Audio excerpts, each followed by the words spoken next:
तो हमने इसको कहाँ से स्टार्ट करना है जी? हॉटस्पॉट से। अच्छा, हॉटस्पॉट के आपको फ़ायदे बता दिए थे। हॉटस्पॉट का सबसे मेजर हमारे पास ये फ़ायदा है, हमें कोई एडिशनल रिसोर्सेज नहीं चाहिए होते अपने क्लाइंट को कनेक्ट करवाने के लिए। जिस तरह लुक लाइक हमने अपने कंप्यूटर में पीपीओई को डायल अप करवाना है तो हमें जाके एक पीपीओई का सेटअप क्रिएट करना पड़ेगा, या हमें अपने मॉडेम की सेटिंग में चेंजिंग्स करनी पड़ेगी। हॉटस्पॉट का ये तो फ़ायदा होता है, आप इसमें ऑथेंटिकेशन कर सकते हैं, ऑथोराइजेशन कर सकते हैं, अकाउंटिंग कर सकते हैं। कल हमने एक मिसाल ली थी कि जिस तरह एक जैज़ कैश की ऐप है, जो जैज़ के यूज़र्स हैं आप उनको फ्री में एक्सेस दे रहे हो कि वो जैज़ के नेटवर्क पे रहते हुए कुछ वेबसाइट्स को वो फ्री एक्सेस कर सकते हैं। तो ये सारी चीज़ें आज इंशाल्लाह हम इन सारी चीज़ों को हम डिस्कस करेंगे कि हमने ये जितने भी काम हैं इनको कैसे सर अंजाम देना, और कोशिश करेंगे कि आज हम हॉटस्पॉट का जो थोड़ा सा डिटेल और नॉर्मल जो ओवरव्यू है ना उसको ले लें। तो सेटिंग्स को रीसेट कर लें या उसको रीसेट कर लेती हैं जी। System reset configuration, yes. दूसरा तरीका मेरे पास न्यू टर्मिनल में जाऊं, जाके सिस्टम रीसेट कॉन्फ़िगरेशन, ये यहाँ से हमें पता चल जाएगा हमारा राउटर जो है वो भी रीस्टार्ट हो रहा है, और ये रीस्टार्ट हो चुका है। हम इसको दोबारा कनेक्ट करते हैं। हाँ, रीसेट करके।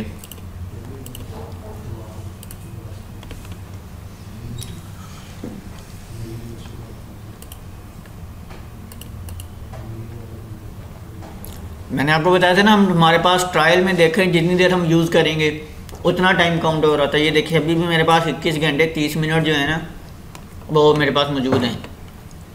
ओके, इंटरफेसिस में जाता हूँ, एक को मैं वैन बना लेता हूँ, एक को लैन बना लेता हूँ, या मैं आउट लिख लेता हूँ। लकीर के मतलब हमने फ़कीर नहीं रहना, हमने चीज़ों को सीखना है। ये हमने चीज़ें पढ़ी थी, इसकी स्पीड अगर हमने कम ज़्यादा करनी होगी, नहीं पढ़ी। ये 1 गीगा 2 गीगा ये हमने कोई चीज़ नहीं पढ़ी।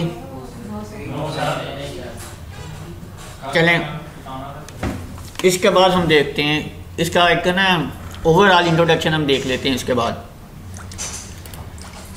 अभी हम जाते हैं जी, एक को लैन बना दिया, एक को वैन बना दिया, आईपी में गए, एड्रेसेस में चले गए, प्लस के साइन पे हमने क्लिक किया। कौन सा नेटवर्क चलाएं हम? अपने वैन पे 192.168.0.2/24 ये मेरी वैन पे आ रहा है। 1 मैंने क्यों नहीं लिखा? आपको पता है जो मेरे घर PTCL का मॉडम लगा होता है वो मेरे मॉडम का IP होता है, पता है ना आपको? हाँ, हमारा मॉडम का गेटवे होता है। लैन पे मैंने कौन सा चलाना है? बोलो, कोई भी चला लेते हैं, बोल दिया करो। 10.1/24 ये मेरा गेटवे हो गया। अब मैंने क्या करना है? DNS को कॉन्फ़िगर करना है। DNS सर्वर मैंने कहा था, आप देख लीजिएगा, ठीक है। नया DNS ऐड करना है, अलाउ रिमोट रिक्वेस्ट पे मैंने क्लिक करना है, ठीक है जी। हॉटस्पॉट में हम चले जाते हैं। सबसे पहले मेरे पास हॉटस्पॉट में मेरे पास सर्वर आ रहा है, मेरे पास 10 इंटरफेसेस हैं लैन की, तो मैं 10 इंटरफेसेस पे अलग-अलग हॉटस्पॉट का सर्वर जो है उसको कॉन्फ़िगर कर सकता हूँ।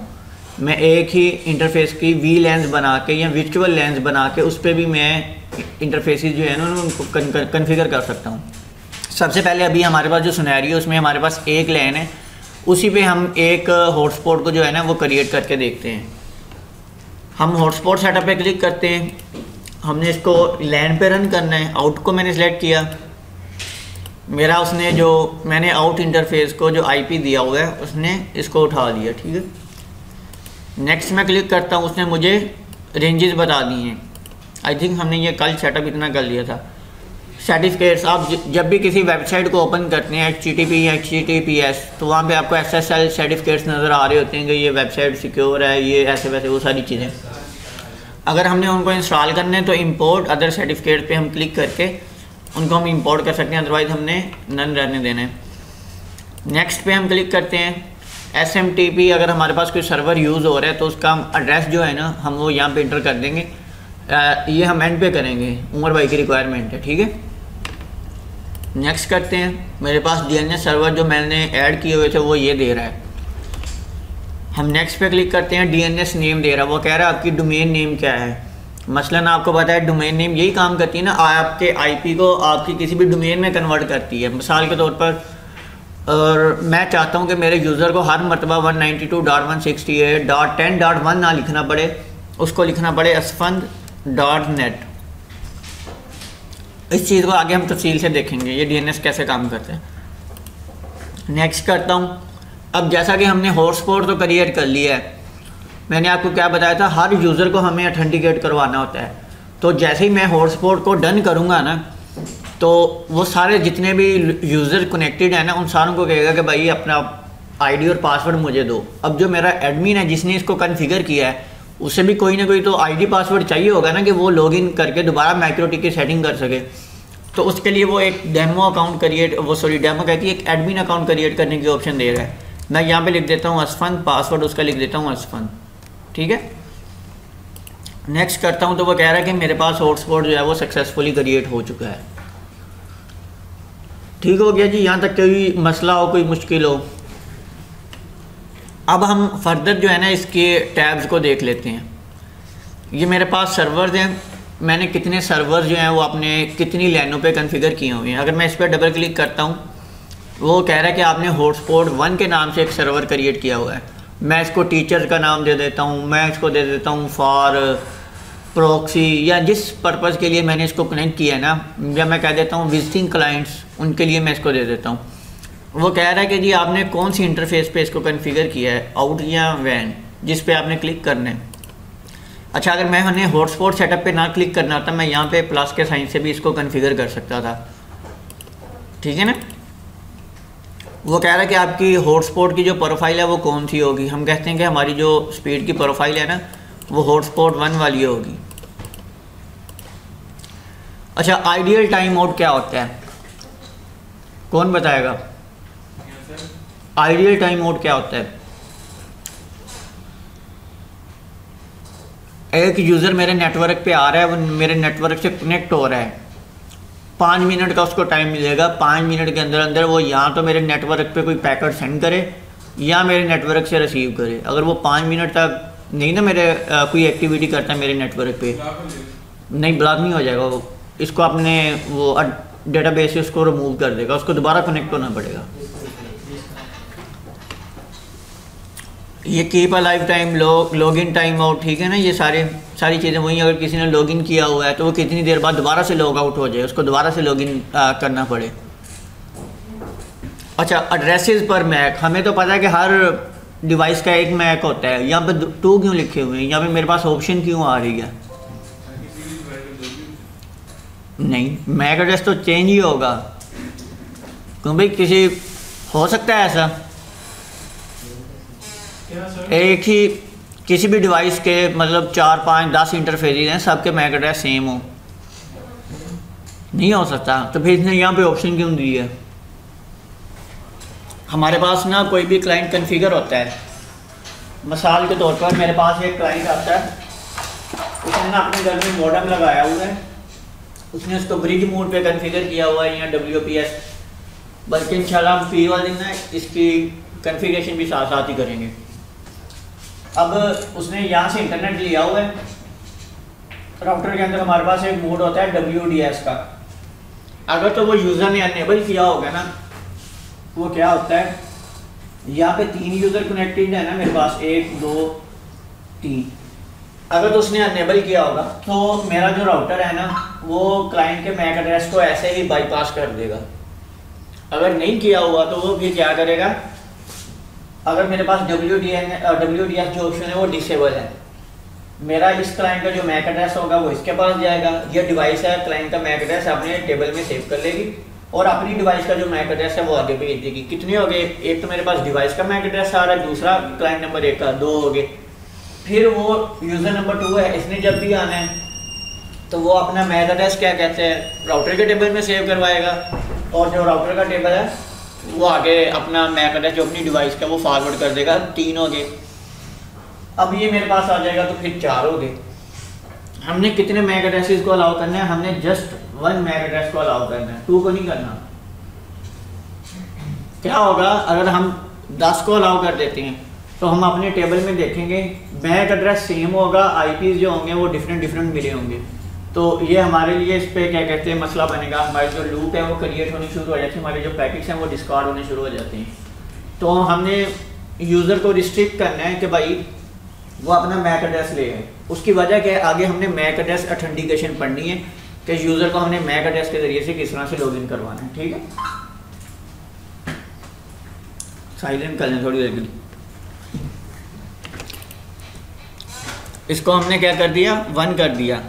अगर मैं इसको बंद कर दूं तो मुझे कोई परवाह नहीं है, बेशक 1 आए, 2 आए, 100 आए, 200 आए। ठीक है, हमने इसको क्या रखना है, यहाँ पे इसकी वैल्यू 1 अप्लाई किया, ओके।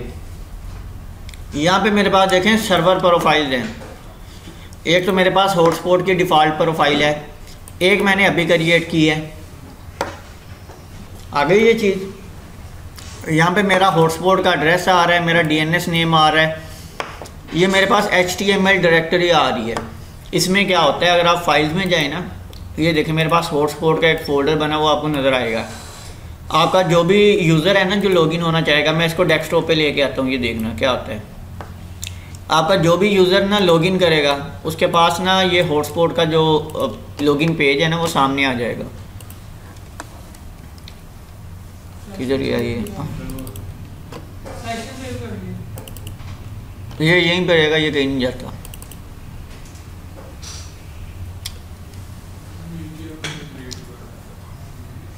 ठीक है जी, ये अभी उसके साथ कनेक्टेड नहीं है माइक्रोटिक के सर्वर के साथ, तो ये पीछे स्क्रिप्ट का इनेबल है।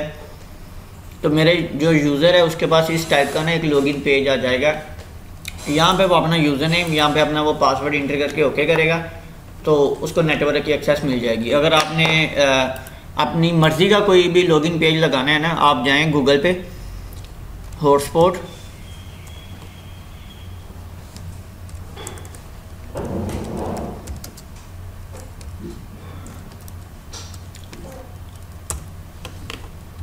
ये देख लें आपके पास ना हज़ारों जो है ना वो लोगों ने डिज़ाइन कर करके ना अपने अपने तरीके से। सर ये तो वो हो गया ना जो कि जिनको यूज़र ने वो पासवर्ड नहीं, आप कोई भी यूज़र नेटवर्क से कनेक्टेड होगा ना ऑटोमेटिकली, हाँ किसी भी ज़रिए से वो कनेक्ट हो जाए, उसके सामने ये पेज आएगा। जिस तरह अभी आप लोग लॉगिन करते हो ना, उन्होंने अपना डिज़ाइन किया हुआ, आपके सामने पेज आ जाता है। जब तक आप यूज़र ने पासवर्ड नहीं एंटर करते, हम उस पेज की बात कर रहे हैं। वो पेज किस तरह, यहाँ पे तो मेरे पास सिंपल सा पेज आ रहा है ना। अगर तो आपको HTML आती है तो आप खुद से इसको डिज़ाइन कर लें, अगर नहीं आती तो आप नेट से कोई भी मॉडिफिकेशन वाला जो आपको बेस्ट लगता है, ये देखो कितने अच्छे अच्छे पड़े हुए हैं, आपको जो अच्छा लगता है आप उसको डाउनलोड करें। डाउनलोड करने के बाद आपने क्या करना है, इस पेज को आपने रिमूव कर देना, यहाँ से इस पेज को आपने यहाँ से रिमूव कर देना, दूसरा ऐड कर देना। अगर दूसरा नहीं ऐड करना, फिर हमारे पास क्या ऑप्शन होती है, हम HTML डायरेक्टरी में आए और यहाँ पे आके हमारे पास जो जिस फोल्डर में जो पेज पड़ा हुआ है, ये देखो हॉटस्पॉट में हमारा इंडेक्स पेज पड़ा हुआ है ना, हमने हॉटस्पॉट को सिलेक्ट कर दिया। इसकी चीज़ की समझ लग गई। ये हम क्यों करते हैं, हमारे पास 5-6 इंटरफेसेस हों, मतलब मेरे पास एक टीचर वाली इंटरफेस है, एक स्टूडेंट वाली इंटरफेस है, तो मैंने स्टूडेंट वाली इंटरफेस पे कोई नोटिफिकेशन देनी होती हैं ये वो, तो मैं स्टूडेंट वाली हॉटस्पॉट प्रोफाइल पे जाऊँगा, यहाँ पे जाके जो है उसकी जो डायरेक्टरी है उसमें से उसका इंडेक्स पेज जो है वो मैं सिलेक्ट कर लूँगा। अच्छा, लॉगिन आ जाता है। मैं चाहता हूँ मेरे पास जो यूज़र लॉगिन हो रहा है ना, वो किस किस टाइप से लॉगिन हो सके। क्या वो मैक एड्रेस के ज़रिए से लॉगिन हो सके। मैं चाहता हूँ कि अगर मैं सबसे पहले हम यूज़र बनाना देखते हैं। अच्छा, अब मैंने कोई भी यूज़र बनाना है ना, मैं प्लस के साइन पे क्लिक करता हूँ, सर्वर में मैं हॉटस्पॉट प्रोफाइल 1 सेलेक्ट करता हूँ, जो कि मेरा बाय डिफ़ॉल्ट नाम है। इसको भी हम चेंज कर लेते हैं, इसको हम कर देते हैं स्टूडेंट।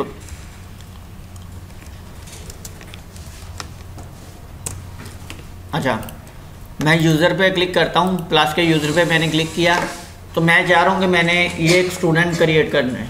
मैंने प्लस के साइन पे क्लिक किया, मैंने यहाँ पे उसका यूज़र नेम लिखा, जैसे मैंने AY लिखा, पासवर्ड मैंने उसका लिखा। यहाँ पे अगर मैं इसका मैक एड्रेस बाउंड करना चाहूँ कि ये यूज़र इसी यूज़र नेम पासवर्ड को सिर्फ इसी मैक एड्रेस पे यूज़ कर सके, ठीक है ना, तो वो मैं उसको इंटर कर देता हूँ। ये देखो, अगर मैं चाहता हूँ कि इस मेरे यूज़र को ये ही आईपी मिले, इसके अलावा कोई और आईपी ना मिले, तो मैं वो आईपी एड्रेस यहाँ पे लिख देता हूँ। यहाँ पे मेरे पास प्रोफाइल में यूज़र की स्पीड आ जाती है। अब मैंने तो स्पीड मैनेज करनी है, तो सबसे पहले मुझे क्या काम करना पड़ेगा, प्रोफाइल बनानी पड़ेगी यूज़र बनाने से पहले। इसलिए हम यूज़र को अभी कैंसिल कर देते हैं, हम प्रोफाइल पे क्लिक कर देते हैं। प्लस के साइन पे मैंने क्लिक किया है। अब मेरे पास पीछे से 100 MB का लिंक आ रहा है, मैंने आगे 100 MB तो नहीं ना देना है। मैंने प्रोफाइल बनानी है 10 MB की, 20 MB की, 2 MB की और 1 MB की। तो हम ये 4 प्रोफाइल बनाते हैं, आप लोगों को आइडिया हो जाएगा कि ये प्रोफाइल हम किन किन तरीक़ों से बना सकते हैं। पहले हम बनाते हैं 1 MB। एड्रेस पूल हमने कौन सा सिलेक्ट करना है, हॉटस्पॉट पूल। पूल का आपको पता है ना कैसे बनता है, आईपी में जाते हैं, पूल पे क्लिक करते हैं, तो ये देखो ये मेरे पास ये एड्रेसेस पड़े हुए हैं जो हमने हॉटस्पॉट क्रिएट करते वक्त हमने दिए थे। अच्छा, ideal time out, keep a life time out, status auto refresh, इन चीज़ों की समझ है, ये मैं बता दूं थोड़ा सा। मेरे पास एक यूज़र है, उसका मैंने लॉगिन वो कर गया मेरे पास यूज़र। अब मैंने ये भी तो देखना है कि जो यूज़र ने लॉगिन कर लिया है वो इंटरनेट इस्तेमाल कर रहा है या नहीं कर रहा। हॉटस्पॉट में हमें क्या होता है, हमने ना चेक, अभी मैंने 2 मिनट रखा हुआ है ना, वो 2 मिनट के अंदर अंदर एक्टिविटी चेक करेगा कि इस यूज़र ने 2 मिनट के अंदर अंदर कोई डेटा सेंड और रिसीव किया है। वो कहेगा हाँ किया है, तो वो कहता है चलो ठीक है किया है, मतलब ये क्लाइंट ना, इसको मैंने अपनी सर्विसेज देनी है, वो उसको एज ए रनिंग सर्विसेज में रखेगा। अगर कोई यूज़र मेरे पास 2 मिनट तक कोई एक्टिविटी नहीं करता, अभी हम एक्टिविटी करने की बात कर रहे हैं, वो एक्टिविटी नहीं करता तो वो 2 मिनट के बाद उसको लॉग आउट कर देगा। मेरे पास नीचे स्टेटस ऑटो रिफ्रेश का आ रहा है। अब मैंने देखना है, मैंने 2 मिनट का टाइम जो सेट कर दिया है, ये मैंने कितनी देर बाद चेक करने के यूज़र कोई एक्टिविटी कर रहा है कि नहीं कर रहा। ये उस चीज़ को चेक करने के लिए हमने 1 मिनट का टाइम लगाया हुआ है। ये 1 मिनट के बाद एक पैकेट सेंड करेगा, यूज़र को देखेगा यूज़र मेरे पास मौजूद है कि नहीं है। लगी समझ?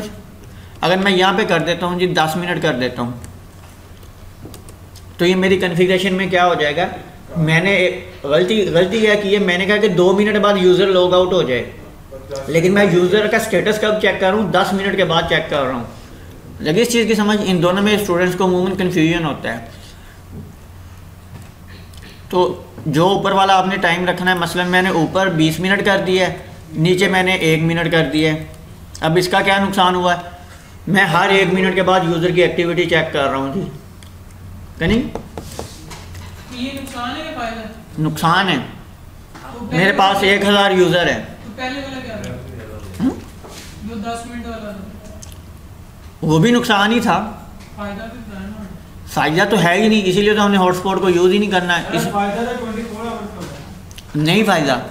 मेरे पास एक चीज़ देखो, मेरे पास सर्वर 24 घंटे एक्टिव रहता है हॉटस्पॉट में। ये हमने आगे पीपीओ को पढ़ना है पहले। अच्छा, मेरे पास एक 128 MB की रैम है, उस पर मेरे हॉटस्पॉट के जो क्लाइंट्स हैं वो 20 चलते हैं, तो मेरी डिवाइस का जो स्टेटस है, प्रोसेसर है, वो फुल होना शुरू हो जाता है।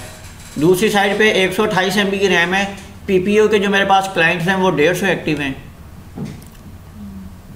पहले हम क्या पढ़ते हैं, सबसे पहले अगर हम प्रोग्रामिंग पढ़ते हैं, हम इंटीजर पढ़ते हैं, फिर हम आहिस्ता आहिस्ता आगे की तरफ जाते हैं ना, हम स्टैक क्यू ये वो इधर आहिस्ता आहिस्ता जाते हैं ना। पहले हम बुनियादी चीज़ें पढ़ रहे हैं, हम इनका डिसएडवांटेजेस पढ़ेंगे। मैंने कल भी आपको कहा था हमने 3 चीज़ें पढ़नी है, कॉन्फ़िगरेशन, उसके साथ साथ परफॉर्मेंस और सिक्योरिटी।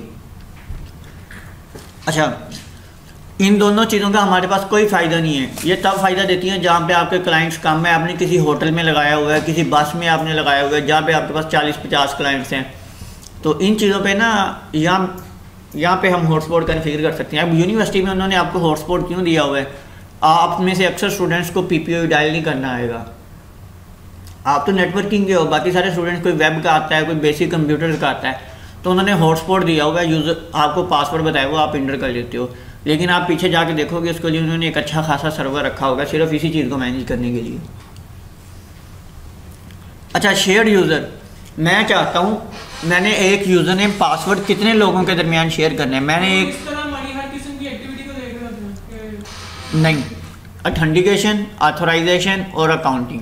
नहीं, अगर उन्होंने उनके नाम को दिया होगा तो सब कुछ दिया, अगर हम उनके लोन कार्ड लेते हैं तो जितनी चीज़ें हम खोलेंगे वो उनके पास जा रही हैं। नहीं मॉनिटर कर रहे होते? नहीं, मॉनिटर नहीं कर रहे होते। उसके लिए हमें एक अलग से सर्वर लगाना पड़ेगा यूज़र की एक्टिविटी को मॉनिटर करने के लिए। वो फिर आपको पता कैसे पता चलता है आपकी एक्टिविटी मॉनिटर हो रही है? आपके जो पैकेट्स होते हैं ना उनमें डिले आना शुरू हो जाता है। क्यों?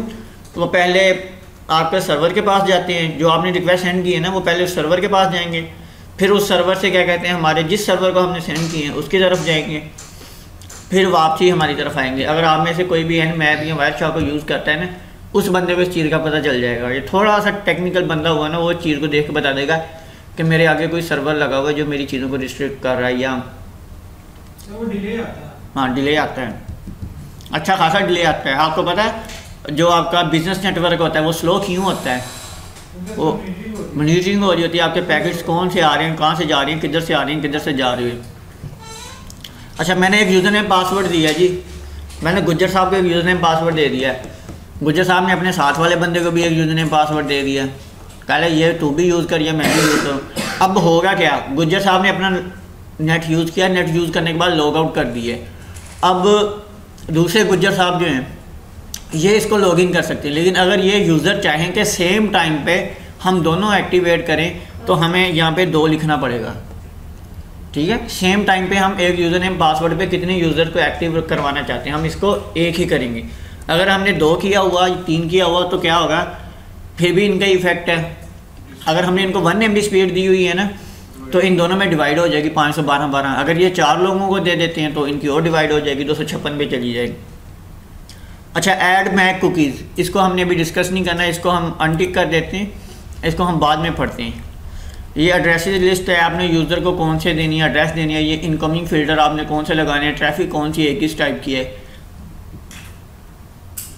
अच्छा, यहाँ पे हमारे पास आपने एक चीज़ देखनी है, rate limit RX TX, receiving और ट्रांसफ़र।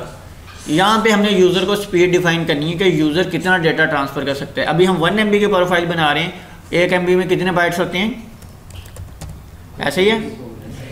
इसको हम किलोबाइट /1024K, मैंने इसको ये ऐसे लिख दिया। अच्छा, अब प्रोक्सी क्या होती है? अच्छा, स्टेटस पेज, मेरा यूज़र जब भी लॉगिन होगा ना उसके पास वो वेबसाइट चली जाए या उसके पास उसका स्टेटस पेज हो जाए, आपने इतनी देर नेट यूज़ कर लिया, आप इतनी देर लॉगिन हो गए हो या क्या है, तो हम क्या कहते हैं, स्टेटस पेज हमारे पास ऑलवेज उसके पास आना चाहिए। हम ऑलवेज पे क्लिक कर देते हैं, या हम कहते हैं HTTP लॉगिन। ठीक है, इन दोनों पे हमें किसी से को भी सिलेक्ट करना। अच्छा, अब यहाँ पे मेरे पास क्यू आ रही है, स्क्रिप्ट आ रही है। ये स्क्रिप्ट ये होती है, हमने यूज़र ने एक ने बिल नहीं दिया, हमने बिलिंग रिमाइंडर देना है यूज़र को। हम यहाँ पे स्क्रिप्ट टाइप कर देंगे कि 1 मिनट के बाद यूज़र को ये बिलिंग का नोटिफिकेशन चला जाए। ये हम स्क्रिप्ट टाइप कर देते हैं कि 1 मिनट के बाद एडवर्टीजमेंट करनी है ना। फॉर एग्जांपल मेरे पास मेरा एक लोकल नेटवर्क वाला आ रहा है, वो कहता है कि जी मेरे ना पिज़्ज़े की मशहूरी कर दो। हम क्या करते हैं, अपने यहाँ पे एक स्क्रिप्ट टाइप कर देते हैं, उसकी वेबसाइट हम यहाँ पे इंटर कर देते हैं, या हम अपने लोकल सर्वर से उसका एक वेब पेज डिज़ाइन करके रख देते हैं माइक्रोटिक के अंदर। हम चाहते हैं कोई भी यूज़र इंटरनेट को यूज़ करे, 1 मिनट के बाद वो जब 1 मिनट उसको इंटरनेट यूज़ करते हुए हो जाए उसके पास ये वेब पेज ओपन हो जाए। ये चीज़ें कभी भी नहीं करनी, ये बहुत गलत चीज़ें होती हैं। इसकी जो वीडियोज़ हैं वो मैंने चैनल पे अपलोड की हुई हैं, 2-2, 3-3 मिनट की हैं, आप उनको देख लें। हमारा यहाँ पे वो उसका डिस्कस करने का पर्पज़ नहीं है। यूज़र रिस्पॉन्स अच्छा नहीं आता। हाँ, अच्छा नहीं आता। ये क्यूज़ को भी हम ये स्पेशल यहाँ पे हैं, ठीक है। ये वो इनका पूछ रहा है, इनकी प्रायोरिटी क्या होनी चाहिए, इनको भी, इन चीज़ों को भी हम बाद में डिस्कस करेंगे। अभी हम जस्ट हॉटस्पॉट से रिलेटेड जो चीज़ें ना हम उनका इंट्रोडक्शन ले रहे हैं। मैंने अप्लाई किया, ओके कर दिया। अब मैंने 2 MB की प्रोफाइल बनानी है, मैंने प्लस के साइन पे क्लिक किया, 2 MB लिखा। एड्रेस पूल मैंने कौन सा करना है, हॉटस्पॉट पूल 2 वाला। इन सारी चीज़ों को, अच्छा अब मैं ऐसे कर दूँ, 2M कर दूँ /2M कर दूँ तो कोई मसला तो नहीं है, मसला कोई नहीं ना। ये अप्लाई किया, ओके किया। 10 MB की प्रोफाइल बनानी है, 10 MB। एड्रेस पूल मेरे पास कौन सा होना चाहिए, हॉटस्पॉट 2 वाला। ऐड मैक कुकीज़ को हमने डिसेबल करना है, 10M लिख दिया, /10 एम लिख दिया, लो जनाब यहाँ पे 10 MB हो गया। अप्लाई, यहाँ से मैंने कॉपी किया, यहाँ पे मैंने 20 MB लिख दिया, बाकी सेटिंग मेरे पास वही थी। अब क्या होगा, उसके पास डाउनलोडिंग जो मेरे पास स्पीड है वो मैंने उसको कितनी कर दी है 20 MB, लेकिन अपलोडिंग स्पीड मैंने उसको कितनी दी है 10 MB। समझ लगी इन चीज़ों की। PTCL आपको कितनी देता है 10 MB के कनेक्शन पे, 2 MB देता है, 2 या 2.5 MB। सर हाँ, यहाँ पे एक क्वेश्चन था सर, हम जो डाउनलोडिंग होती है, हाँ जी, अपलोडिंग पहले होती है डाउनलोडिंग? ये देखो 2 चीज़ें होती हैं। मैं तुम्हें डेटा सेंड कर रहा हूँ, तुम सुन रही हो, मेरी तरफ से क्या है डाउनलोडिंग, तुम्हारी तरफ से क्या है अपलोडिंग। अब तुम बात कर रही हो, मैं सुन रहा हूँ, मेरी तरफ से क्या है अपलोडिंग, तुम्हारी तरफ से क्या है डाउनलोड। एक चीज और है, पहले रिक्वेस्ट जाती है फिर ही रिस्पांस आता है, रिस्पांस पहले नहीं आता किसी का। 2 चीज़ें होती हैं, ये देखो रिस्पांस पहले आ जाता है। मेरी बात सुनो, यहाँ पे देखो, यहाँ पे TX है, इधर RX है। अगर हमारे पास ये दोनों एक्टिव होंगी ना, अगर मेरे पास इधर डाउनलोडिंग स्पीड आ रही है, वो इधर अपलोडिंग होगी। अगर हम आउट की बात करते हैं ना, तो जो TX है ना वो मेरे पास क्या होती है डाउनलोडिंग। अगर RX की बात करते हैं वो मेरे पास रिसीविंग हो रही है। क्यों? मैं यूज़र से वो डेटा ले रहा हूँ, वो मेरी अपलोडिंग है। जो मैं यूज़र को दे रहा हूँ मेरी ट्रांसफ़र है, ठीक है। अगर हम वैन की बात करें, वैन में मेरे पास उल्ट हो जाएगा, जो मेरी RX होगी कि जो मैं अपने इंटरनेट से रिसीव कर रहा हूँ वो मेरी डाउनलोडिंग है, और जो मैं यूज़र को दे रहा हूँ, मैं ये इंटरनेट पे दे रहा हूँ, वो मेरी TX हो जाएगी। ये दोनों चीज़ें मुतज़ाद होती हैं। आपने यूज़र के हिसाब से ये याद रखना है, जब भी आप आउट पे कन्फिगरेशन करें, TX आपकी डाउनलोडिंग ट्रांसफ़र रेट जो आप यूज़र को दे रही हो। सर हम डाउनलोडिंग कम और अपलोडिंग ज़्यादा क्यों देते हैं? डाउनलोडिंग ज़्यादा देते हैं, अपलोडिंग कम देते हैं। अपलोडिंग कम देते हैं? हाँ जी। ऐसा क्यों? ऐसा क्यों है? ऐसा कंपनी की पॉलिसी है। मसलन आपने कारपोरेट लाइन ली है CIR बैंडविड्थ, जो उस दिन भाई बता रहे थे, अगर तो आपने वो ली हुई है, आपके पास जो पाथ है वो फुल बाय फुल होगा। समझ लगी इस चीज़ की? आपके पास डाउनलोडिंग भी सेम आ रही होगी, अपलोडिंग भी सेम आ रही होगी। उसकी वजह क्या होती है, मैं वतीन टेलीकॉम के पास जाता हूँ, मैं वतीन टेलीकॉम के पास गया, मैंने कहा जी मुझे ना 10 MB का लिंक चाहिए। वो क्या करेंगे, अपनी फाइबर में ना आपको एक पूल बना देंगे। ये देखो ये पूल बन गया, ये 10 MB का है। अब मैंने क्या करना है, या तो मैं इस 10 MB में से डाउनलोडिंग गुजार सकता हूँ, या तो मैं इस 10 MB में से अपलोडिंग गुजार सकता हूँ। मेरे ज़्यादा यूज़र्स क्या कर रहे होते हैं, डाउनलोडिंग कर रहे होते हैं। ज़्यादा यूज़र डाउनलोडिंग कर रहे होते हैं ना, तो अगर तो मैं इस चीज़ को रिज़र्व कर दूँ, मतलब मैं हाफ रिज़र्व कर दूँ कि मैंने हाफ जो रिज़र्व कर दिया वो डाउनलोडिंग के लिए, हाफ अपलोडिंग के लिए। अब क्या होगा, मेरा अपलोडिंग वाला पोर्शन फ्री होगा, डाउनलोडिंग वाला मतलब फुल होगा। यूज़र वेट्स में होंगे कि जी हम क्या करते हैं, हम डाउनलोडिंग वाला जो पूल होता है ना, हम उसको ज़्यादा कर देते हैं कि डाउनलोडिंग वाला जो पूल है ना वो ज़्यादा हो जाए, अपलोडिंग वाला जो कम हो जाए। अब यहाँ पे क्या मैं कर रहा हूँ, अब जो बात ये है, मैंने उनको क्या किया, 1 MB अपलोडिंग 1 MB डाउनलोडिंग दे दी है, यानी कि मैंने अपनी तरफ से उनको डेडिकेटेड बैंडविड्थ दे दी है। या तो वो सेम टाइम पे डाउनलोडिंग कर सकेगा, या तो वो सेम टाइम पे अपलोडिंग कर सकेगा। 1 MB PTCL हमें क्यों नहीं देता? PTCL इसलिए नहीं देता क्योंकि उसके पास जो डाउनलोडिंग है ना वो ज़्यादा हो रही होती है। तो वो कहता है कि जी अगर कोई डाउनलोडिंग कर रहा है ना, वो डाउनलोडिंग ही करता है। अगर वो अपलोडिंग कर रहा है ना, तो जो मेरा अपलोडिंग वाला पाथ है वो तो पहले ही कम है। अगर वो अपलोडिंग भी उनको बराबर दे देगा तो वो उसका जो पाथ है वो रिजर्व हो जाएगा। PTCL आपको देता है शेयर्ड बैंडविड्थ। शेयर बैंडविड्थ में कभी भी आपको दोनों चीज़ें जो है वो इक्वल नहीं होती, वो आपके पाथ पे डिपेंड कर रहा था। अगर आपका पाथ फ्री हो तो फिर आपको इक्वल मिल जाती है, अगर आपका पाथ फ्री ना हो तो वो शेयर्ड हो जाता है। फाइबर जो है ये कितना देता है? तो ये आपको ये भी शेयर भी देता है, CIR भी देता है। अब ये देखो ना, मैंने जो 20 MB वाली प्रोफाइल बनाई है, इसके मतलब बड़ा तो वो कह रहे थे कि यहाँ सिक्योरिटी पर्पस के लिए। नहीं सिक्योरिटी किस चीज़ की? कि कोई हैकर वगैरह आते रहते हैं नेटवर्क में। नहीं सिक्योरिटी पर्पस इसका खर्च मारी। सिक्योरिटी का इसमें क्या पर्पस हो गया? अपलोडिंग। हाँ, उसने नेटवर्कर जो अटैकर होता है ना, उसने आपके अटैक पे क्या करना है, उसने डोस अटैक भी करना है, तो वो कितना लेगा? 1 किलोबाइट भी नहीं लेगा। वो 1 किलोबाइट भी नहीं लेगा। उसने क्या करना, आपको रिक्वेस्ट करनी है ना कि गेट करनी है। वही ना, जब रिक्वेस्ट ज़्यादा हो। नहीं, तुम्हें डोस अटैक का नहीं पता। डोस अटैक ये होता है, आपकी जितनी भी IoT डिवाइसेज है ना, वो सारी डिफरेंट क्या कहते हैं पैकेजेस भेजना शुरू कर देती हैं वर्चुअली। वो सिर्फ रिक्वेस्ट करना शुरू कर देती हैं। उसमें ये नहीं होता कि वो MB के हिसाब से मतलब रिक्वेस्ट कर रही होती हैं, ऐसा कुछ नहीं होता।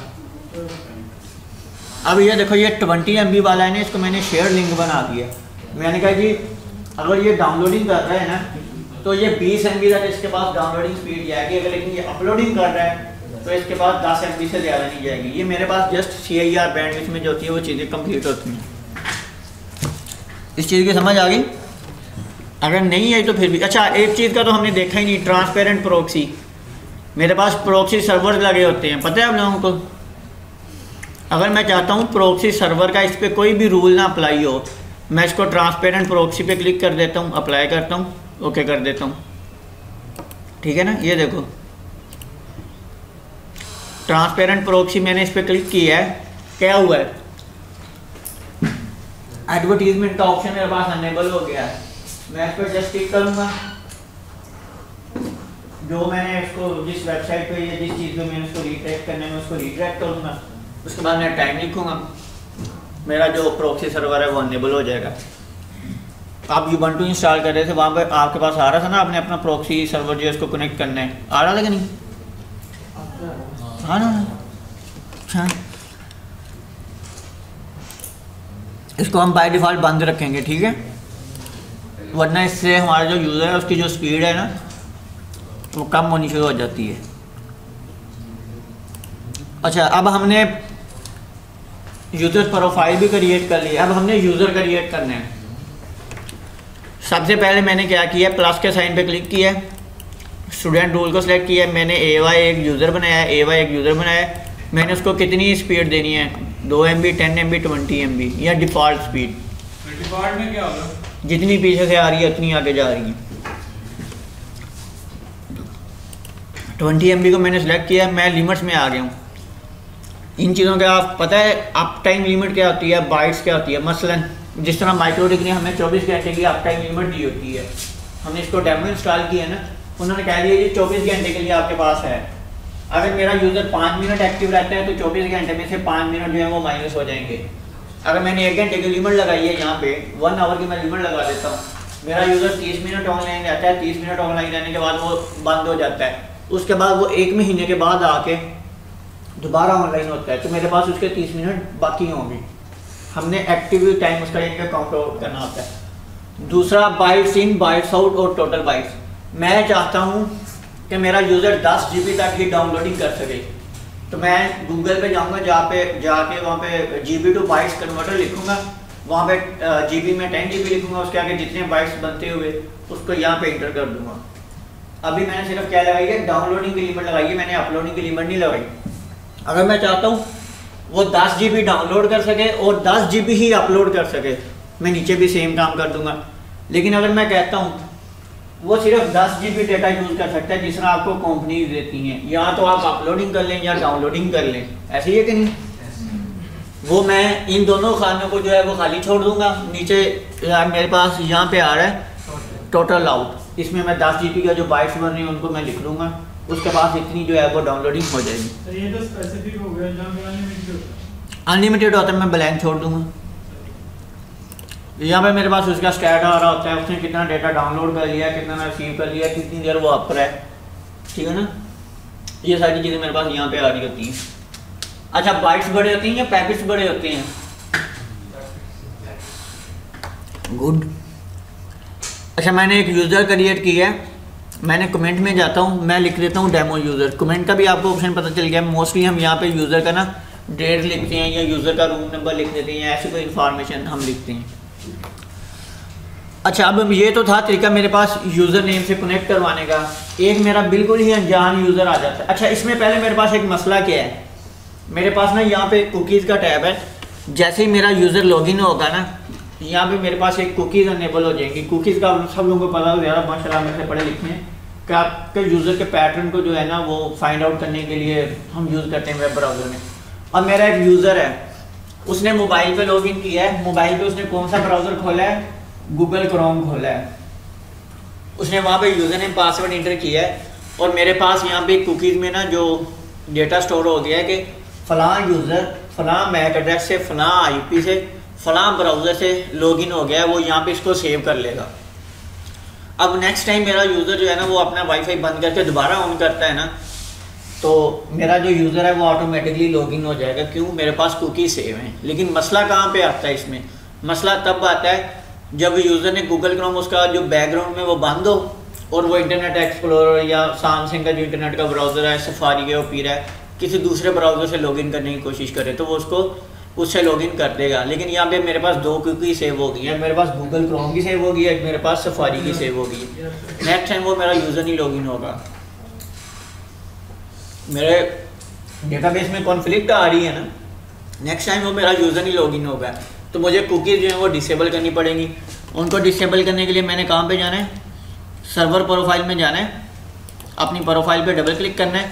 ये देखो मेरे पास यहाँ पे कुकीज़ है ना, कुकीज़ अनेबल हैं, इसको डिसेबल कर देना। यहाँ पे मेरे पास कुकीज़ का जो है ना वो टाइम आ रहा था, एक मेरे पास जो कुकीज़ है वो कितने दिन के लिए सेव हो, 3 दिन के लिए आ रही थी, हमने इसको डिसेबल रखना है हमेशा। अच्छा, मेरे पास तो ये तरीका था कि मैंने सिर्फ इसको यूज़र नेम पासवर्ड से लॉगिन करवाना है, जिस तरह आपको यूज़र नेम पासवर्ड दिया हुआ है, MCR जो आपको यूज़र नेम पासवर्ड दिया हुआ है।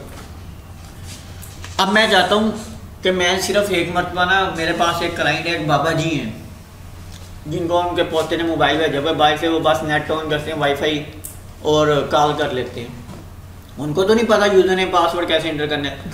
मैं क्या करूँगा, उनका मोबाइल का मैक एड्रेस ले लूँगा। अब मैंने मैक एड्रेस से लॉगिन करवाने के लिए यहाँ पे मैंने मैक पे क्लिक करना है, ठीक है जी। मैं इसको अप्लाई ओके कर देता हूँ। अब मैं यूज़र में आता हूँ, प्लस के साइन पे क्लिक करता हूँ, यहाँ पे जहाँ पे उसका यूज़र नेम लिखा हुआ है ना, वहाँ पे मैं उसका मैक एड्रेस लिख दूँगा। सिंपल सा काम है। मेरे पास पासवर्ड में मैंने कुछ भी नहीं देना, यहाँ पे मैंने क्या कहते हैं उसको स्पीड देनी है, अपने यूज़र को जितनी भी स्पीड देनी है। यहाँ से मैंने स्टूडेंट रोल को सिलेक्ट करना है, अप्लाई ओके कर दिया। अब ये जो मेरा यूज़र होगा ना, क्योंकि मैंने यहाँ पे उसका यूज़र 1 की जगह पे उसका मैक एड्रेस लिखा होगा ना, तो वो जैसे ही मेरे नेटवर्क पे आएगा वो लॉगिन हो जाएगा। अब यहाँ पे मेरे पास 2 ऑप्शन आ रहे होंगे, आपने देखा होगा, Mac as a user name, Mac as a user name and password.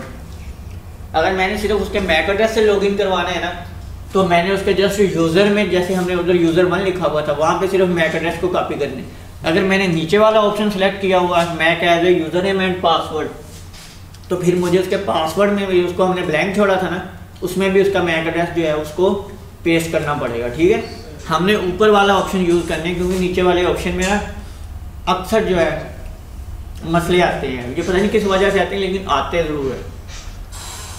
अच्छा, ये हमारे पास पासवर्ड की टाइप्स हैं, HTTPS, PAP, और इनमें हमारे पास जो सिक्योर है उसका तो आपको पता है। एक हमारे पास प्लेन टेक्स्ट है, एक हमारे पास MD5। PAP जो है ना, ये हमारे पास, हमारा जब भी यूज़र हमारा रिक्वेस्ट करेगा ना लॉगिन होने की, उसका जो पासवर्ड यूज़र नेम पासवर्ड है ना, वो हमारे पास जो टेक्स्ट की फॉर्मेट में आएगा। ऊपर हमारे पास चैप जो लिखा हुआ है, ये MD5 टाइप सिक्योरिटी इंक्रिप्शन है। आपका जो यूज़र जो पासवर्ड सेंड करेगा वो पहले इंक्रिप्टेड होगा, फिर आपके पास आगे डिक्रिप्ट होगा, फिर वो आपके लॉगिन होगा। आपने तीनों ऑप्शन जो है ना वो अनेबल रखने हैं। रिकमेंडेड ऑप्शन आपके पास PAP है। नीचे मैंने मैक एड्रेस का, मेरे पास मैक कुकीज़ आ रहा है, मैंने मैक एड्रेस को तो अनेबल तो कर लिया है। क्या मैंने मैक एड्रेस के ज़रिए से उसको लॉगिन करवाना है कि नहीं करवाना? मैक की कुकीज़ मैंने सेव करनी है कि नहीं? हमने कुकीज़ तो पहले ही डिसेबल की हुई हैं, इसलिए हमने इसको ओके नहीं करना। इसको मैं अप्लाई करता हूँ। अच्छा, अब मैं एक ना डेवो, मसलन मैं डेवो पे सफ़र कर रहा हूँ, वहाँ पे तो डेली यूज़र आते हैं जाते हैं, डेली हर 3 घंटे बाद यूज़र चेंज हो जाते हैं। यहाँ आपका क्लाइंट कहता है यार मुझे तो तेरे नेटवर्क पे एतमाद ही नहीं है, पता नहीं सही चलता है कि नहीं चलता, तो ऐसा कर मुझे डेमो ना यूज़र नेम पासवर्ड दे। कोई ना कोई तो तरीका होना चाहिए। हमारे पास नीचे क्या तरीका है, हमारे पास ट्रायल का ऑप्शन है, ये देखो मैंने ट्रायल को अनेबल किया है। अब क्या होगा, जैसे ही आप डेमो में जाते हैं, डेमो पे आप कनेक्ट करते हैं, आपके पास एक लॉगिन पेज आ जाता है जिस पे लिखा होता है फ्री इंटरनेट या जैसे ही क्लिक करते हैं आपका नेट जो है ना वो चलना शुरू हो जाता है, वो ये तरीका होता है। आप डेवलपर लें, डेवलपर को आप लेके कहें उसको यूज़र नेम पासवर्ड का जो हमारे पास ऑप्शन है ना हमारे लॉगिन पेज से उसको गाइड कर दे, जहाँ पे हमारे पास ट्रायल का लिखा हुआ है ऑप्शन उसको जस्ट वो अनेबल कर दे।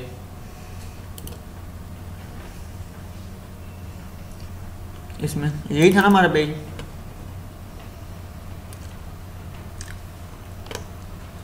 ये देखें ये लिखा हुआ है, क्या लिखा हुआ है, फ्री ट्रायल अवेलेबल। वो जो हमारा डेवलपर होगा वो थोड़ी सी चेंजिंग करेगा, इसको हाइपर लिंक करके जैसे भी वो करेगा। इसकी वीडियोस भी ना पड़ी हुई हैं चैनल पे, देख लीजिएगा। हाँ वो कर लेगा, ठीक। अच्छा अब मैंने ना यूज़र को टाइम कितना देना है कि वो मेरे ट्रायल पे आ तो गया है, वो कितनी देर यूज़ कर सके। हमने टाइम पहले लिखा हुआ, हमने 30 मिनट का दिया हुआ है। अब 30 मिनट का है, अब वो दोबारा कब ट्रायल इस्तेमाल कर सके, हमने 1 दिन का टाइम दिया हुआ है, ठीक है। अगर आप डेवो के हिसाब से देखते हैं, आपने लाहौर से इस्लामाबाद जाना है, 4 घंटे का सफ़र है। आप यहाँ पे क्या कर देते हैं जी, 4 घंटे 30 मिनट का आपने इसको कर दिया, नहीं 40 हो गए हैं ये। 4 घंटे 30 मिनट का आपने इसको कर दिए। आप चाहते हैं कि वो यूज़र अब हो सकता है उसने आधे घंटे का वहाँ पे काम हो, दोबारा उसने वापस भी आना हो, तो हम यहाँ पे इसको क्या कर देते हैं, 4 आवर्स। और ये हमारे पास जो हमारे पास 1 डे है इसको हम रिमूव कर देते हैं, ठीक हो गया। अब हमने उसको प्रोफाइल की स्पीड भी देनी है, वो कितनी MB की इंटरनेट यूज़ कर सके। ट्रायल की कोई प्रोफाइल तो होती है, अगर हमने डिफ़ॉल्ट पे किया हुआ वो तो कोई ऐसा होगा गुज्जर साहब जैसा, वो तो डाउनलोडिंग करके मूवीज जो है उसको ख़त्म कर देगा, क्योंकि गुज्जर साहब फ्री का नेट है। हमने यहाँ से उसकी जो प्रोफाइल बनाई हुई है 1 MB 2 MB 10 MB उनको हमने यहाँ से सिलेक्ट कर लेना है, ठीक है। सबसे पहले हमने क्या करना है, हॉटस्पॉट कन्फिगर करना है, हमने प्रोफाइल बनानी है। प्रोफाइल बनाने के बाद हमने फिर यूज़र की तरफ आना है। यहाँ पे मैंने 2 MB की प्रोफाइल क्रिएट कर दी है। अब मेरा हुआ क्या है, मेरा कोई भी ट्रायल यूज़र आएगा वो 4 घंटे 30 मिनट तक मेरा इंटरनेट यूज़ कर सकेगा, उसके बाद उसको 2 MB की प्रोफाइल मिलेगी। क्यों गुज्जर साहब ऐसे ही है, इसलिए तो कह रहा हूँ मेरी सुनो। अच्छा ये रेडियस का ऑप्शन है, इसको हम बाद में देखेंगे, ये बड़ा हमारा डिस्कशन टॉपिक होगा। अच्छा जी, हमने बात की थी, हमारे पास एक यूज़र है, वो हमारे पास फ्री वेबसाइट की एक्सेस चाहता है। क्या हुआ, हमारे पास एक यूज़र है, वो एक वेबसाइट की फ्री एक्सेस चाहता है। उसको हमने कैसे ऐड करना है, उसको हम वॉल गार्डन IP, हमारे पास 2 ऑप्शन है, वॉल गार्डन और वॉल गार्डन IP लिस्ट। इनमें हमने कैसे ऐड करना है, मैं प्लस के साइन पे क्लिक करता हूँ, मैंने किसी वेबसाइट को अलाउ करना है या नहीं करना। अलाउ और डिनाई दोनों का आपके पास ऑप्शन मौजूद है। अलाउ करेंगे तो वो यूज़र उस वेबसाइट पे चला जाएगा। सर्वर मैंने कौन सा सिलेक्ट करना है, मैंने स्टूडेंट रूल को सिलेक्ट करना है, ठीक है। सोर्स एड्रेस में मैंने इसको कौन सा सिलेक्ट करना है, मेरे यूज़र का IP एड्रेस, जिस यूज़र को फॉर एग्जाम्पल आपका IP 1.10 में, या मैंने एक पूरा नेटवर्क यहाँ पे लिखना है, पूरे नेटवर्क पे उसके लिए मैं जैज़ कैश ऐप है उसको फ्री करना चाहता हूँ। डेस्टिनेशन एड्रेस में मेरे पास मेरे यूज़र का जो IP है ना वो आएगा, वो लेकिन मैं यहाँ पे इंटर नहीं कर सकता। उसको मैंने कैसे इंटर करना है, ये मेरे पास मेथड हैं, मेरे पास HTTPS का पैकेज है वो अलाउ हो, या HTTP का पैकेज है, कौन सी टाइप का मेरे पास पैकेज है, या मेरी एंड्रॉयड की एप्लीकेशन है उसका जो भी मेरे पास पैकेज हुआ। FTP का मेरे पास एक पैकेट है, मैं यहाँ पे FTP लिख दूँगा। अगर आपने हर किस्म की ट्रैफिक को अलाउ करना है तो आपने उसको अनेबल कर देने। अब मेरे पास डेस्टिनेशन होस्ट क्या है, मसलन मैं कहता हूँ www.jazzcash.com, ठीक है। नीचे मैं चाहता हूँ वो जैज़ कैश की ऐप जो है उसको तो विजिट कर सके, लेकिन वो सिर्फ उसकी जो वेबसाइट है उसको विजिट कर सके। वेबसाइट की मेरे पास पोर्ट क्या होती है, 80 होती है, तो मैं वो लिख दूँगा। अगर मैं चाहता हूँ कि मेरा यूज़र जैज़ कैश की वेबसाइट को तो एक्सेस कर सके, लेकिन वो उसकी FTP की जो पोर्ट है उसके साथ ही कनेक्टिविटी कर सके, बाकी और कोई चीज़ ना कर सके, तो मैं उसको यहाँ पे लिख दूँगा। लगी इन चीज़ों की समझ। अब जैसे ही मैं इसको अप्लाई ओके करूँगा तो मेरे पास जो jazzcash.com की वेबसाइट का एड्रेस होगा ना, उसका जो IP होगा उसको खुद ब खुद जो है वो मेरा सर्वर उठा लेगा और वो मेरे पास डेस्टिनेशन एड्रेस में आ जाएगा। अच्छा जी, नेक्स्ट मेरे पास इसी तरह वॉल गार्डन आईपीज़ की लिस्ट है। मैंने पैकेट को ड्रॉप करना है, एक्सेप्ट करवाना है, ये कुछ ये वो था मेरे पास एक आईपी के लिए। ये मेरे पास था एक से ज़्यादा आईपी, यानी कि मैंने अगर उनकी लिस्ट क्रिएट करनी है उसमें भी यही मेरे पास सेम चीज़ें, बस रिजेक्ट का ऑप्शन जो है वो आ गया। रिजेक्ट का ऑप्शन क्या होता है, आपने ICMP पढ़ा होगा, एक पैकेट होता है, पढ़ा है? हाँ, उसमें क्या था, हमारे पास वो पैकेट बैक नहीं जा रहा था, इसमें हमारे पास वो पैकेट अवेलेबल हो गया। बस इसमें सिंपल सी ये चीज़ है।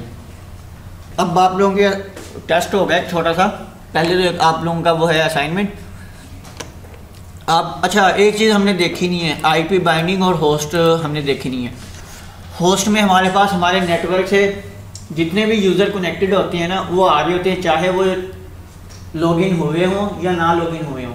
एक्टिव में हमारे पास सिर्फ वो यूज़र आ रहे होते हैं जो हमारे पास यूज़र नेम पासवर्ड के ज़रिए से कनेक्टेड हैं, इंटरनेट यूज़ कर रहे हैं। होस्ट में वो सारे आ रहे हैं जो कनेक्टेड हैं और जो नहीं भी कनेक्टेड, लेकिन एक्टिव में हमारे पास सिर्फ वो यूज़र आ रहे हैं जो हमारे पास एक्टिव हैं। अच्छा, मैं कोई यूज़र है, मेरे पास एक यूज़र आ जाता है, मैं ना चाहता हूँ वो मैक एड्रेस से लॉगिन हो, मैं ना चाहता हूँ वो यूज़र नेम से हो, मैं भी नहीं चाहता कि वो ट्रायल से लॉगिन हो। मैं चाहता हूँ जैसे ही वो ये आईपी मेरे नेटवर्क पे आए, उसको ना कोई स्पीड लिमिटेशन अप्लाई हो, ना कुछ अप्लाई हो, वो डायरेक्ट जो इंटरनेट यूज़ करना शुरू कर दे। मेरे पास IP बाइंडिंग का ऑप्शन है, मैंने यूज़र का मैक एड्रेस लिखना है, उसका एड्रेस लिखना है, टू एड्रेस ही लिखना है, सर्वर मैंने अपना सेलेक्ट करना है, नीचे मैंने उसका रूल सेलेक्ट करना है, उसको मैंने तो यूजर के मैक एड्रेस का पता ही नहीं है। फिर मैक एड्रेस को डिसेबल कर दो, जस्ट नीचे IP लिख दो, वो यूज़र क्या जाएगा, स्टैटिक IP में जाएगा। स्टैटिक IP में जाके ये जो तुमने IP बताया हुआ ना, वो लगाएगा, उसका नेट लेफ्ट ऑन हो जाएगा। तो मल्टीपल यूजर हो कि मैं चाहूँ ये एक्टिव मल्टीपल यूजर है, मैं सारी चीज़ें मिक्स कर दूँगी। ये लो, कितने क्रिएट करने हैं हम? वॉल गार्डन जी एक वेबसाइट तो नहीं ना हम कर सकते, हम 100 वेबसाइट को भी करना चाहते हैं। IPs हमारे पास एक नहीं हो सकते, कई 100 हो सकती हैं। प्लस के साइन पे क्लिक करके जाओ। अच्छा, इसमें एक इम्पॉर्टेंट कॉन्सेप्ट हमने मिस कर दिया IP बाइंडिंग में। ये मेरे पास रेगुलर यूज़र होते हैं। अब जब भी यूज़र आते हैं ना, आप रेगुलर यूज़र होते हैं। रेगुलर का क्या मतलब होता है, आपको यूज़र नेम भी देना पड़ता है, पासवर्ड भी, आपका ऑथेंटिकेशन भी। आपने जिसको यहाँ पे ऐड करना है, आपने उसको बाईपास कर देना है। बाईपास करने से क्या होगा, उस पर कोई रूल नहीं अप्लाई होगा।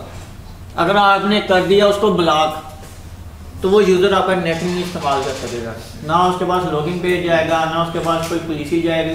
वो जैसे ही वो यूज़र आएगा वो ब्लॉक होगा, वो आपका लॉगिन पेज भी विजिट करना चाहे वो नहीं कर सकेगा, वो आपके नेटवर्क पर किसी भी किस्म की एक्टिविटी नहीं कर सकता।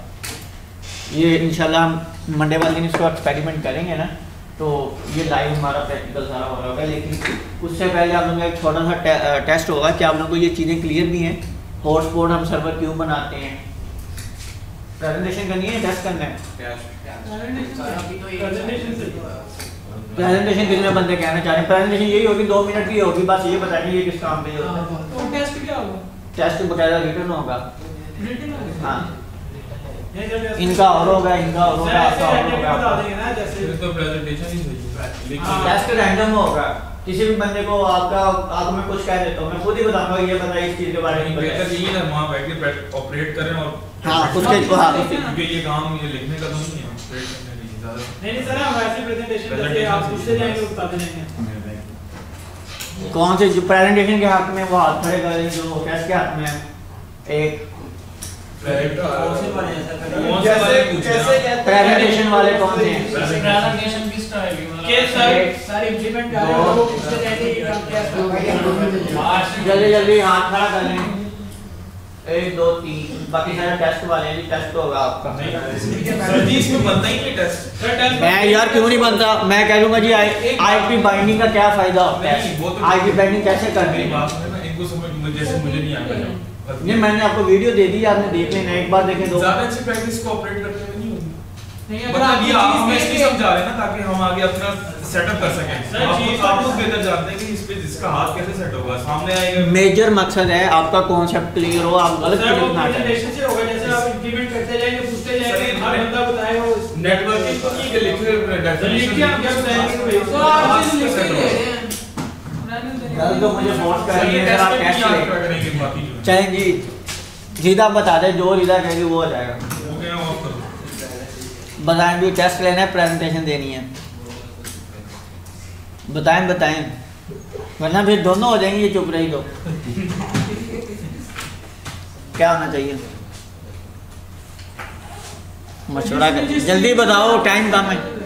प्रेजेंटेशन बोलो, प्रेजेंटेशन हैं? 20 से स्टार्ट। सुना नहीं है मुझे। प्रेजेंटेशन प्रेजेंटेशन प्रेजेंटेशन होगी, ठीक है। इसमें अभी जल्दी जल्दी बता दें, किसी चीज़ का आपने पूछना है तो फिर हम इसको वाइंड अप करें। समझ लगी इसकी? ये रेडियस सर्वर होता है बाकायदा एक, जैसा कि उन्होंने आपको सेमिनार में भी बताया था कि आप ना मैनुअल बिलिंग नहीं कर सकते, हमें एक यूज़र को ऐड करना पड़ता है, वो उस यूज़र का फिर हमें रिकॉर्ड रखना पड़ता है। जिस तरह मैंने एक मैक एड्रेस किया है, मुझे उसका रिकॉर्ड रखना पड़ेगा, कमेंट में जाके लिखना पड़ेगा कि ये यूज़र है, इसने इस तरीके को हमारे पास नेट एक्टिव करवाया है, इतना बिल इसने दिया है।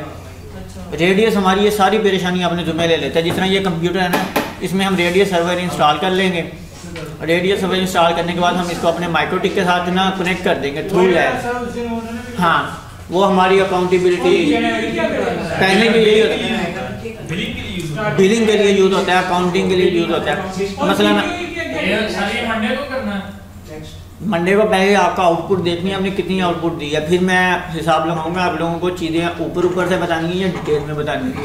ये जितना डिटेल लेक्चर दिया है ना, ये PhD वालों से पूछ लें, वो मुझसे यही मैं जब ग्रुप में वीडियो सेंड करता हूँ वो यही कहते हैं, सर आपने तो हमें ये भी नहीं बताया था, आपने हमें ये भी नहीं बताया था। वो इंटर पास हैं, उनको हम डिटेल में नहीं पढ़ा सकते, डिटेल में पढ़ाएंगे एरर रहेंगे, आपको डिटेल में पढ़ा रहे हैं। तो ये जो प्रेजेंटेशन है ये इसीलिए ली जा रही है, आपने चीज़ों को समझा कितना है। हाँ, अपलोड हो जाती है।